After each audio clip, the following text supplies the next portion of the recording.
Good day mga ka-haters. So meron itong Everest Next Gen at magpapakabit sila ng garnish set.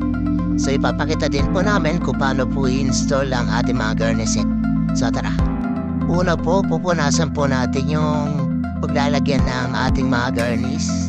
Pwede po alcohol, pwede rin po tubig. Yan. Then babalatan po natin 3M bago natin ikabit. Yan, katulad niyan. Then sa pagkakabit, huwag muna natin didiinan. Kasi para po i-adjust natin yung mga tamang paglalagyan. Super tari lang po ito ikabit.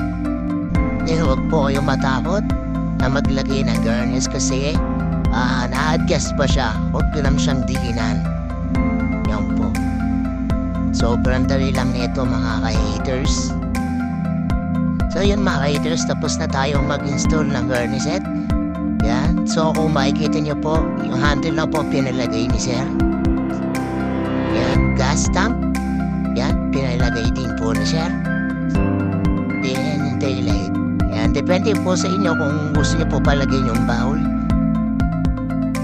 So yun, salamat sa mga ka-haters. Salamat sa panonood. Sa mga gusto po pumunta, dito lang po yan sa 5 General Barangay Bahay Toro, Project 8, Quezon City. Yan. Ang mga gusto din umorder, PM lang po sa aming page or sa TikTok account. Yan. At huwag niyo makalimutan mag-subscribe sa aming YouTube channel.